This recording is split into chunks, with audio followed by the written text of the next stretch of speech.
माँ उठो ना, हम यहाँ से चले जाएंगे। तुम क्यों सो रही हो? ये इंसान लोग बहुत बुरे होते हैं ना, जानवर को कोई नहीं समझता माँ। नंदू मेरे बच्चे, रो मत, अब मैं ज्यादा देर नहीं रहूंगी, बस अब शरीर जवाब दे रहा है। नहीं माँ, तुम ऐसा मत कहो, मैं तुम्हारे बिना कहाँ जाऊंगा? मुझे कौन दूध पिलाएगा, मुझे कौन बचाएगा, और कौन मेरी देखभाल करेगा माँ? सोनपुर गांव के किनारे एक घना जंगल था। उसी जंगल में एक दिन ऐसा पाप हुआ जिससे पूरे गांव वालों की किस्मत ही बदल गई। भूरा शिकारी अपने कंधे पर धनुष लेकर जंगल में घुसा और लालच भरी नजरों से इधर उधर देखने लगा। आज खाली हाथ नहीं लौटना है, कुछ न कुछ मार कर ही जाऊंगा। जंगल में जो कमजोर दिखेगा वही मेरा शिकार बनेगा। तभी झाड़ियों के पास एक सफेद गाय अपने छोटे बछड़े के साथ घास खा रही थी।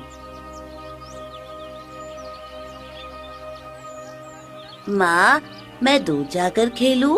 बेटा, ज्यादा दूर मत जाना, जंगल में हर कोई अच्छा नहीं होता।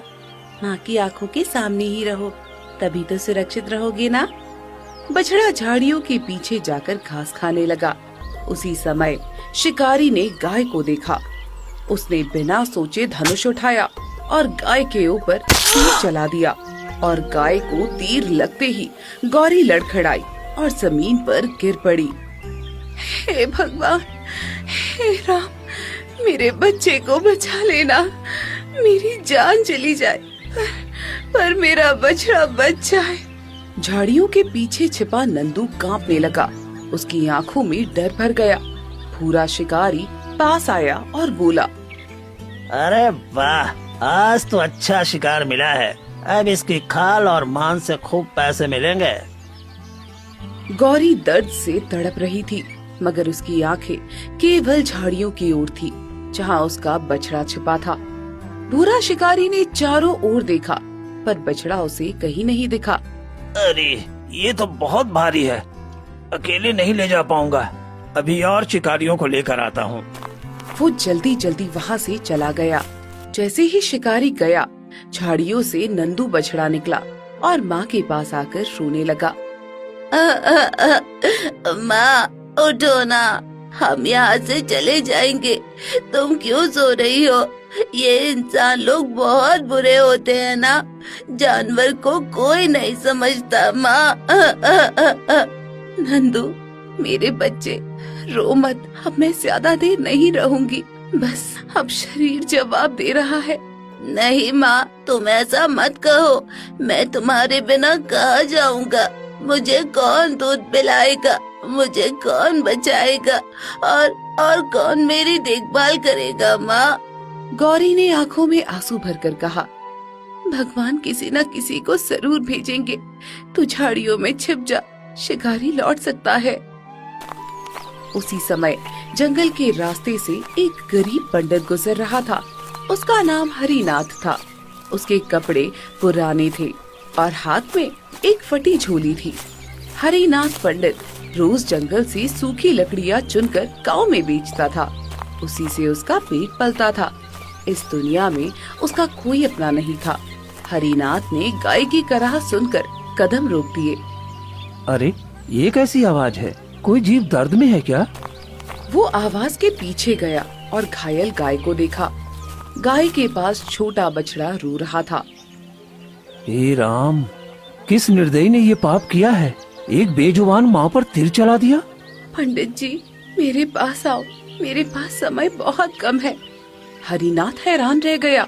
उसे लगा जैसे गाय बोल रही है। वो डरते डरते उसके पास गया।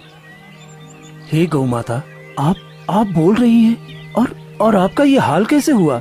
हाँ पंडित जी, जब माँ का दुख बहुत बड़ा हो जाता है तब भगवान उसे बोलने की शक्ति दे देते हैं। मैं मरने वाली हूँ, पर मेरा बछड़ा अनाथ हो जाएगा।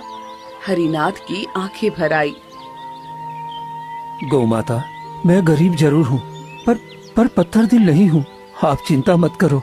मेरा नंदू अभी छोटा है, उसे दुनिया की चालाकी नहीं पता। शिकारी लौटेगा, वो इसे भी मार देगा। क्या आप इसे बचा सकते हैं? माता, मेरे पास न घर ठीक से है न धन है। मैं खुद कई दिन आधा पेट खाकर सोता हूँ, मगर मैं आपको और आपके बछड़े को इस हालत में छोड़ दूं तो मैं इंसान कहलाने लायक नहीं रहूंगा। पंडित जी, धन से बड़ा दिल होता है। आप इसे अपने बच्चे की तरह पालना।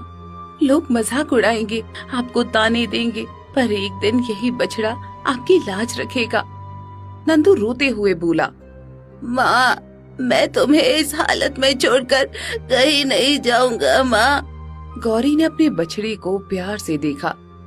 बेटा, माँ शरीर से जाती है, प्यार से नहीं।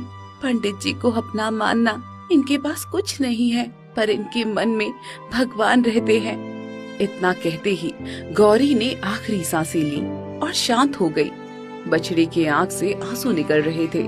हरिनाथ ने उसके सिर पर हाथ फेरा। अब रो मत बेटा, आज से तू अकेला नहीं है। मैं गरीब हूँ, मगर तुझे भूखा नहीं रहने दूंगा।